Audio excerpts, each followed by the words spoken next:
What's up, y'all? I'm Michael, the Shot City Yacker, and if you missed the first episode, you can hit the link in the description below. It's where I explain settings and also share with you my settings to get the most out of your fish finder. Now, I know there's nothing sexy or fun about digging into the settings of any fish finder unit, but if you take the time to do it, it's going to pay itself off in the long run and give you the best out of your fish finder as well. With that being said, let me quickly explain what you are seeing here. This is a screen grab off of my iPad from the Lowarance Go Free app, which is connected to my Lowarance HDS 7 Gen 3 via its built-in Wi-Fi. So it's not the actual screen grab from the unit, which is a whole lot sharper, crisper, cleaner. This is off of the iPad, and so if it looks a little grainy and a little off, that's why I just want to make that disclaimer right there. Now, in today's video, we're talking about data overlays, what they are, how to set them all up, as well as the 3 most important page types that you should create and have on your fish finder unit. Now, this is going to work on the Lowarance HDS. This is also going to work on the Elite series. And if you have a different brand of fish finder, generally the middle and upper tier fish finders will allow you to create pages of some sort. So where this does cross over and translate into another brand, go ahead and set it all up, and hopefully this works for you as well. All right, now let's go ahead and start with the 3 page types, and I'm going to start with the first one here. If you look on the right side of the screen, I have all my various custom pages set up, and the first 3 are the main ones we're going to focus on. We'll start with the first on the top right. Pull that one up here, and what you see here is the GPS chart plotter with the 2D sonar. And I have this one set up to be about a 70-30 split for the chart plotter and the 2D sonar. Now, I generally run my sonar in high chirp, although here it's on medium chirp, and I'll explain why in another video. But you also see on the page here, I have data overlays. Let's talk about those. As you see here on the chart plotters where I have them all set up, I have time at the top center. On the top left, you'll see the temperature, bottom left, your speed. Now, the thing about data overlays, it's going to be specific to the angler. Certain things you're going to want to see that someone else could care less about, and vice versa. But I think we can all agree the 3 main important ones are going to be temperature, your speed, especially if you do any kind of trolling, and your depth, right? Which is what I have set up here. Now let's go ahead and set up a data overlay to show you how simple it is. The first thing to do to pull it all up is to hit the power key on your unit and go to edit overlay. We'll tap that, and now we're in edit overlay mode.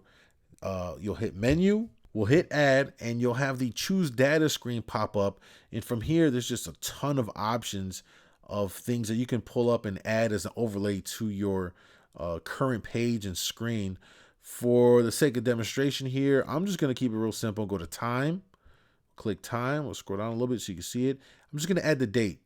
Keep that simple, and we'll exit out of there. Now you see here, I have my dates. I'll drag it into the middle so you can all see it.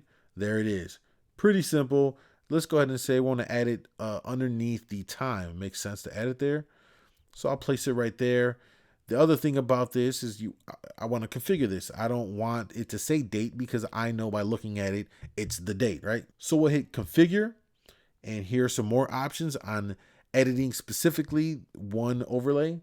And you can change the size from small, you can go extra small, you can go extra large.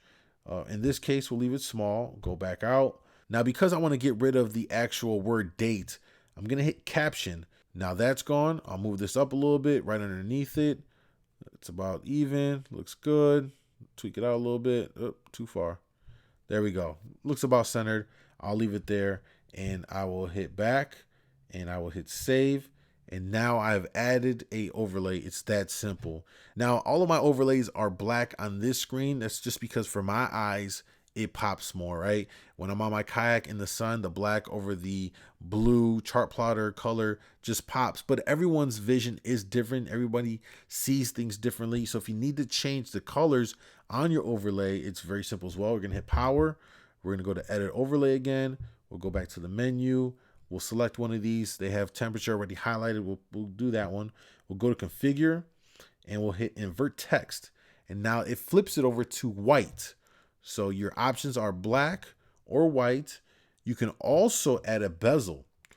Now in this case here, it adds a black bezel to the white just to further help with the number popping out. You have that option as well. And anytime you use a bezel, it has to be with the white colored text. So you can turn that off.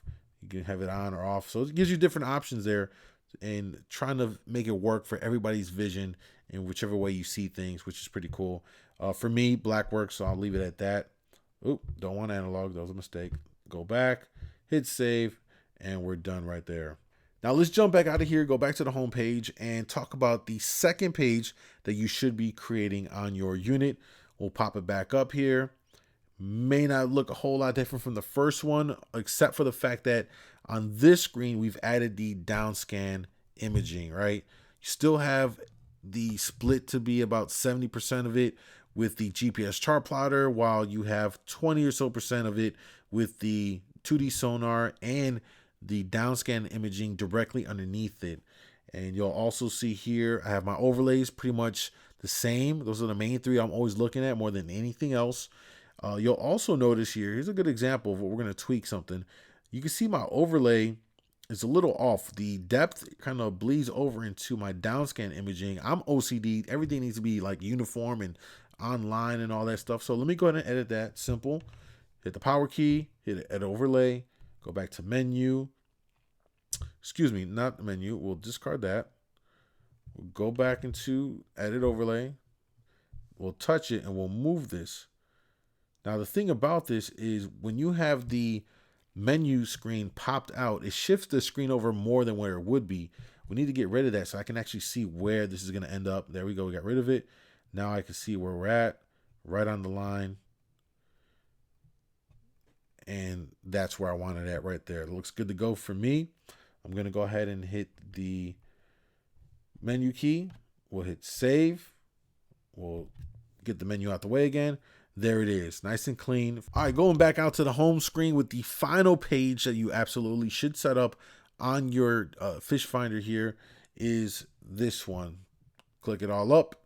And now we have, as you see here, the GPS chart plotter with the down imaging with the side scan underneath it. Now, I do understand some of you may not have side scan, so take this one with a grain of salt here. If you do have side scan abilities and options, you absolutely should have this third page. As you'll see here, unlike the other pages, I have the GPS chart plotter page at maybe about 30% of the screen, with the down scan and the side scan taking up the bulk of the page itself. Now, if you look here, some of my overlays are changed around differently from what you've seen in the previous two screens. I have my speed and depth in the top left here, the chart plotter, while the temperature is on the chart plotter side at the bottom right. And then you'll see my depth is actually on the down scan, the top page. You'll see it right there as well. Now, I know what you're thinking, Michael, why the hell do I need to create these 3 pages? I mean, what's the big deal? What's so special about them?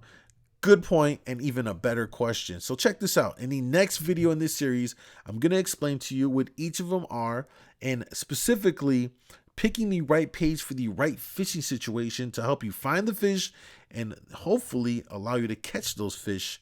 So that'll be coming very soon. Subscribe to the channel so you can get those notifications and alerts once the video hits my channel. Thank you for subscribing. Thank you for watching. Feel free to leave a comments or questions below, and I'll talk to you guys real soon.